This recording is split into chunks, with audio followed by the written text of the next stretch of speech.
Christmas is here and Govee sales are only going to get better. If you've been considering their RGB Christmas string lights, this review is for you. Today I'll provide you an unbiased and in-depth review of Govee's Christmas string light. I'll show you how I set them up, what I absolutely love about them, what I wish were better, and some ideas to elevate your holiday lighting. Let's get it. Govee's Christmas lights are almost perfect. I did have another bad buying experience since I believe this product page included the curtain and string lights. I'll blame this one on my overzealous consumer spirit.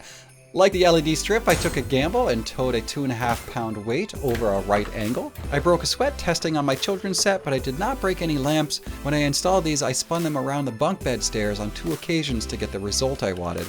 There was lots of opportunity for problems, but I took my time and there were none. The design of the string is even more impressive than their strip. Here the ICs are integrated into the LED itself to reduce the on-string components. Each of these 200 LEDs are addressable compared to the groups of 6 on the LED strip. While I am a fan of the wire quality and softness, I would like to see Govee offer a DC output on the end of it. This would allow us to connect another strand or a star accessory like I modeled in my last video. Overall, I feel like Govee's Christmas lights earn a 9 out of 10 in build quality. For their first generation of Christmas lights, they are nearly perfect. Installation of Govee's Christmas lights onto a tree should be a familiar experience. It's recommended for a 6 to 7 foot tree, and if you have range anxiety, you should buy a second set and a green extension cord. I usually wrap from top to bottom so I have proper slack for the star. Govee will have you wrap from bottom to top. This left me slack that went unused until I decided to complete my tree with the Govee star. If you like it, let me know in my do-it-yourself video. My only comment suggests it looks cheap. It's cheap. Another feature of the mini lights you may miss is extending a light to an ornament. For example, I have this tent and gumball ornament I have to persuade a light into. I can envision a small fiber optic cable clamping to Govee's string to assist here. For installations away from the tree, you'll find the string soft and easy to work with to wrap around trim and furniture. Here, the added pixel resolution ensures you can trim out the different areas you've wrapped like I've done with this window. On the hardware front, I rate Govee 9 out of 10 because they don't have a DC connector on the end. I didn't remove any points for it, but a mappable button would be nice on the controller as well.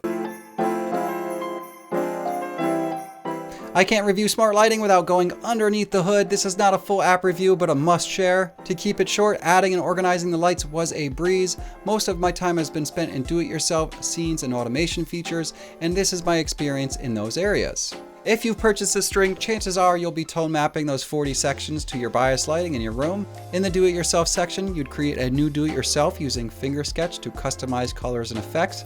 Here, it would be nice to see relative brightness for any color selections. It is available for background color, but this background color can be lost and you have to reset the board to restore it. It can also be tedious to create your own recipes as you lose track of your chosen colors. Tell me about your Govee problems. So, there's one red and then there's another red. The other red I was using was orange red. Can you copy the red you were using? No, you can't. Govee. Govee. You having fun though? Yeah. All right.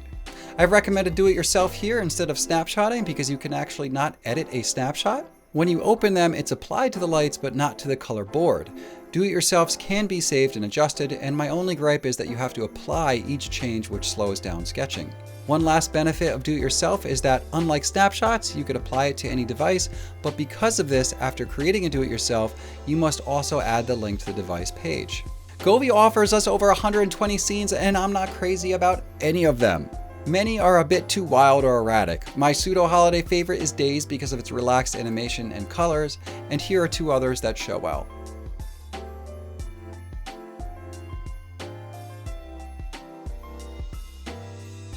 If you want to match your Govee strip and Christmas light scenes, you might be disappointed. Most of the scenes are available on both, but the strip has sexy scenes like dating and dreamlike and longing, while Christmas lights gets Easter and Thanksgiving leftovers. Lastly, music syncing is fun but could benefit from an integration with Spotify. If you didn't know, Spotify provides Hue with light mapping to improve the music syncing. Equally, I find the game mode somewhat unimpressive. Games like Clap and Soundwave just encourage kids screaming. Please don't do that. I have 2 recommendations: find the color and catch the color. If your design team can't fill in the blanks, fire them all and drop me a line. A short prelude to my next section, you will find Govee's automation has substantial in-house capabilities. In respect to these lights, you'll be able to set any feature of them based on the time or sun position. While automation features are rich, the do-it-yourself and scene control is kind of a mess. The weighted score in this section for the app is 8 2/3. If Govee's rule engine is not enough for you, here's my experience integrating their lights into the most popular automation systems. Within Alexa's app, I tapped on More, then Skills and Games before searching for Govee Home. I authenticated and my scenes, devices, and their snapshots were all discovered. Changes to them thereafter synced seamlessly, and she can control and automate all from the app. Within Google's app, I tapped on Setting, then worked with Google before searching for Govee Home. I authenticated and had the same success as Alexa. However, while I can use voice commands to call scenes, I cannot adjust or automate them from the Google app. I feel this must be on Google's end because even Govee's LAN API supports these functions.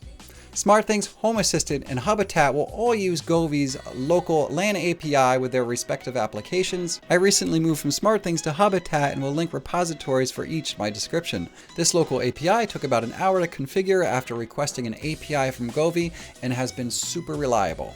Govee has put some serious time into creating useful APIs for the masses. They seem 100% committed to the smart home game and earn nothing less than a 10 in this category. The cumulative scores are 9.4 for the Christmas lights reviewed today. And speaking of reviews, I'll be reviewing my experience moving from SmartThings to Habitat the next month, so stay tuned for that. In the meantime, if you like the content, please like the content. If you want to see more of it, you know what to do.